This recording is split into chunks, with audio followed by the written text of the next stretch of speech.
अस्सलामु अलैकुम dear students.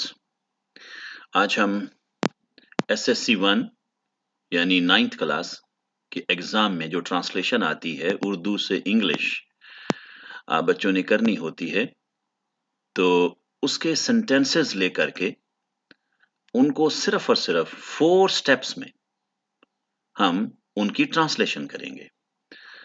और ये 4 स्टेप्स अगर आप बच्चों ने रट लिए, समझ लिए एक वीडियो के ज़रिए, तो यूँ समझ लीजिए कि आने वाली ट्रांसलेशन की हर वीडियो में ज़्यादा से ज़्यादा आपको 2 या 1 मिनट लगेगा, 3 मिनट लग जाएँगे ज़्यादा से ज़्यादा।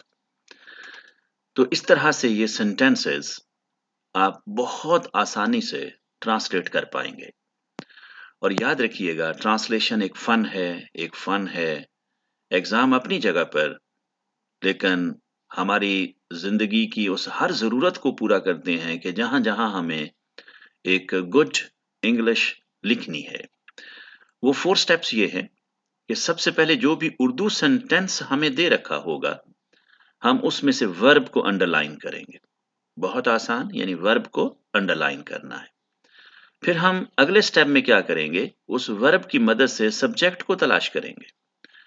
फ़र्ज़ कर लें कि हमें सब्जेक्ट नहीं मिलता, तो फिर हम ऑब्जेक्ट को तलाश करेंगे, ये दूसरा काम होगा। फिर उसके बाद क्या होगा कि यही वर्ब जो हमें मिला है, हम उसकी फॉर्म्स ऑफ वर्ब्स को समझेंगे।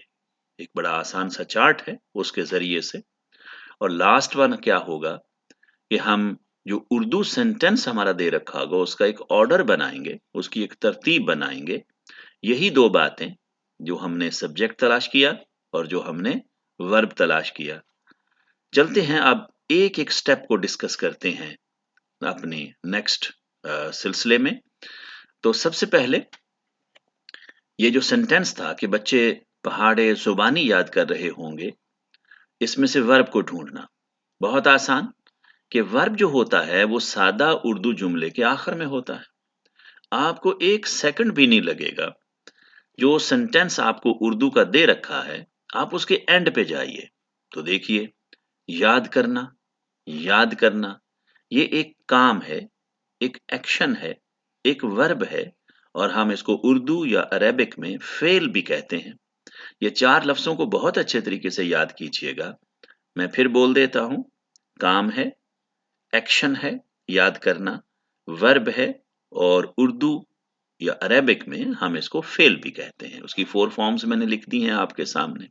ये हमारा पहला स्टेप देख लीजिएगा, इस पे कोई देर नहीं लगी और कोई दिक्कत नहीं हुई आप बच्चों को। नेक्स्ट स्टेप हमारा क्या है कि ये जो वर्ब हमने ढूँढा कि याद कर रहे होंगे, हम इससे सवाल करेंगे, यानी कौन याद कर रहे होंगे? तो हमें जवाब मिलता है बच्चे, यानी इसी सेंटेंस में हमें आंसर मिलता है कि बच्चे, यानी सबसे पहले हमें सब्जेक्ट तलाश करना था। और सब्जेक्ट तलाश करने के लिए 2 सवाल हम आम तौर पर करते हैं, कौन या किसने। और ये सवाल हमने किससे करने होते हैं? वर्ब से। और अगर फ़र्ज़ करें कि हमें ये सब्जेक्ट ना मिलता, अभी तो मिल गया है ना, अगर ना मिलता, तो फिर हम वर्ब से सवाल करते क्या, किसे, और इनका जो आंसर होता, वो हमारा ऑब्जेक्ट होता। यहाँ वैसे ही मैंने एक ऑर्डर ऑफ सेंटेंस को नोट कर दिया है, ये वाली चीज़ कि सबसे पहले हम सब्जेक्ट की इंग्लिश बनाएँगे, फिर उसके बाद हम वर्ब की इंग्लिश बनाएँगे। चूँकि सब्जेक्ट शुरू में आया है, तो फिर 4 फॉर्म्स में से हम किसी एक का इस्तेमाल करेंगे। और उसके बाद क्या होगा? यानी सब्जेक्ट भी हमने इस्तेमाल कर लिया, वर्ब भी हमने इस्तेमाल कर लिया और अब ये 2 लफ्ज़ बच गए हैं, यानी पहाड़े और ज़ुबानी। ये है जिसको मैं बोलता हूँ जो बच गया। और याद रखिएगा, जब-जब किसी भी सेंटेंस के स्टार्ट में सब्जेक्ट आएगा, तो वो सेंटेंस एक्टिव वॉइस का कहलाएगा। चलते हैं हम अपने तीसरे स्टेप की जानिब। तो तीसरा स्टेप हमारा क्या है? उस फॉर्म ऑफ वर्ब को समझना। तो याद रखिएगा, जब हमारे पास सब्जेक्ट होगा, तो इन 3 कॉलम्स को हम देखेंगे। फिर देख लीजिएगा, सब्जेक्ट जब होगा, तो फिर हम इन 3 कॉलम्स को देखेंगे। हमें सब्जेक्ट नहीं मिलता, तो फिर क्या करेंगे? हम इस ऑब्जेक्ट वाले हिस्से में आ जाएँगे। तो फिर हम इन 4 कॉलम्स को देखेंगे। बेहद आसान है। एक वीडियो रोज़ाना देखें और बिल्कुल उसी तरह बोलने की कोशिश करें जिस तरह से मैं आपसे बात कर रहा हूं। तो देख लीजिएगा, हमारे इस वर्ब में रहा, रही, रहे मौजूद है और चूंकि सब्जेक्ट भी है तो रहा, रही, रहे मौजूद है। ये देख लीजिएगा, जब भी आप देखें किसी सेंटेंस के वर्ब में रहा, रही, रहे मौजूद है, फोर्थ फॉर्म लगाएंगे, फोर्थ फॉर्म लगाएंगे, आईएनजी आएगी, आईएनजी आएगी, और आईएनजी के साथ इन 7 हेल्पिंग वर्ब्स में से कोई एक हेल्पिंग वर्ब जरूर आएगा। तो यहां हम देख रहे हैं कि गागेगी मौजूद है, तो हम लगाएंगे विल बी, शैल बी। चलते हैं लास्ट स्टेप की जानिब। लास्ट स्टेप हमारा क्या है कि अब हमने ऑर्डर ऑफ सेंटेंस बनाना है, एक तरतीब बनानी है। सबसे पहले सब्जेक्ट, ये मैं पहले भी डिस्कस कर चुका हूं, फिर वर्ब होगा और फिर जो बच गया।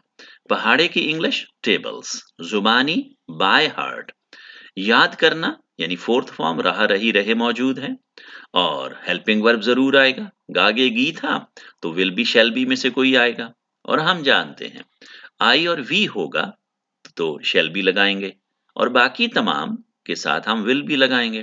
क्योंकि चिल्ड्रन ना आई है ना वी है, तो फिर हम लगाएंगे, हाँ जी, विल बी। तो बहुत आसान हो गया। द चिल्ड्रन यानी कि subject, will be helping verb, क्यों? क्योंकि फोर्थ फॉर्म है, और रहा रही, ये फोर्थ फॉर्म क्यों आई? रहा रही रहे मौजूद है और ये जो बच गया। फाइनल सेंटेंस हमारा क्या बन गया? The children will be learning tables by heart. मेरा बेटा एक वीडियो पास कर करके, रुक रुक के बड़े तहम्मुल से इसको तैयार कीजिएगा, तो फिर याद रखिएगा इंग्लिश का फन आपके हाथ में है। अल्लाह ताला आपको बहुत खुशियां दे। वस्सलाम।